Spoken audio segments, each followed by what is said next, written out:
everyone, this is Lomi, and I thought I'd take a minute to share these blind box dolls I got from Penny's Box. I shared some video about these dolls on Instagram, but it wasn't a good format to talk about what the dolls themselves are actually like, so I figured I'd do that here. So a few of us in my local doll group did a group order for these, and I received these in trade for some face-ups on a friend's dolls.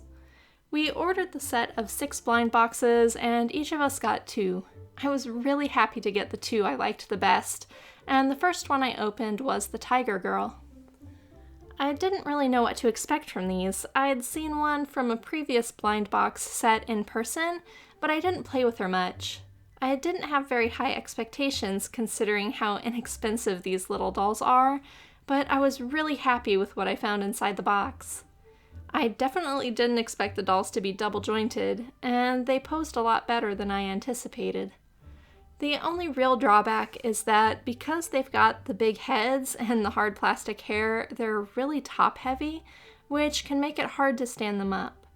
At the same time, they use a faceplate system that's compatible with Nendoroids, which means I already have everything I need to be able to make them custom hair. The outfits really impressed me with how they're made. Sewing anything this small is really difficult, but these outfits are really cute and nicely scaled.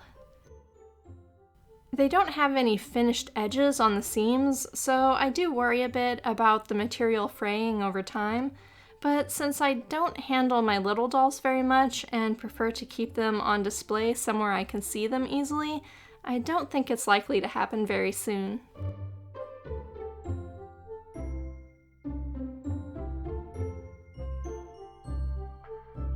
The default hands made it hard to dress the doll, so I switched them for a different pair, and I do really like that the dolls come with several different hand poses.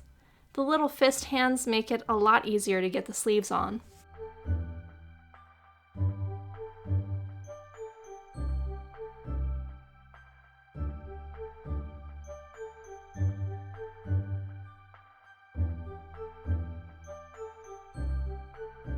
Overall, I found the quality of these dolls was very good, especially considering the price, and I'm definitely interested in getting some more in the future.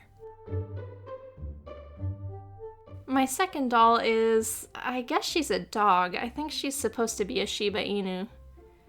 You'll see both my dolls are the same light skin tone, but they do come in other shades, including a variety of tans and browns that I'd love to get at some point.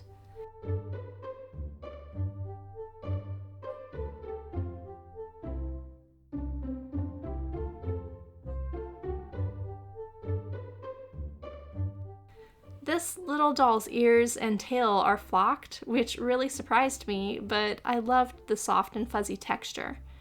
I felt like it added a lot to her cuteness.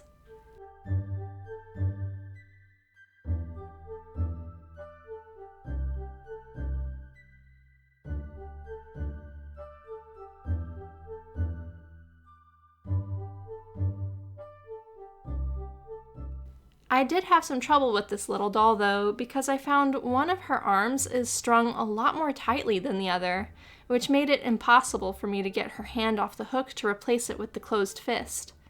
I didn't have that issue with the first one, so I think restringing this tiny little doll will be in my future.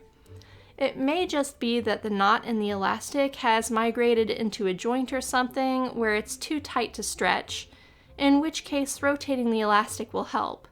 But I won't know for sure until I have a chance to take her apart. The super tiny S-hooks in the hands make that a challenge, so I haven't done it yet. Instead, I did my best to dress her without any dismantling, but I did decide to leave the difficulty that gave me in this video uncut so you could see what a challenge that open hand presented. Even though the dolls are really, really nice, and I would definitely recommend them to anyone who likes cute little dolls and are okay with ABS plastic instead of cast resin, there are always going to be little issues like this that pop up for individual dolls at random. Since she did have a tighter arm, she doesn't pose quite as well as the other doll, but I'm glad to know that's something that will be easier to fix when everything is said and done. Stringing for very little dolls can be a challenge, and if you struggle with small parts, switching the hands might not be the best option for you. I think a small crochet hook would help a lot for changing the doll's hands, but also for restringing, and that's probably what I'll wait for on this one. I don't crochet, so that's not something I have on hand. I'm not intimidated by maintenance on really small dolls, though. I've restrung jointed hands, and I'm pretty sure nothing can be worse than that, so these little dolls don't scare me anymore.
There are a lot more companies that are doing little blind box dolls like these, and I'd love to find some sets that offer some boys.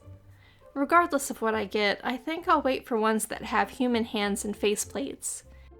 Even though these animal girls are super cute, I feel like they limit me a little bit for customization, and you know how much I love changing up the dolls that pass through my hands. On the whole though, these are very nice, super cute, and well made, and I wouldn't hesitate to spend the money to get some of these again. And that's all for today though. Thanks for watching.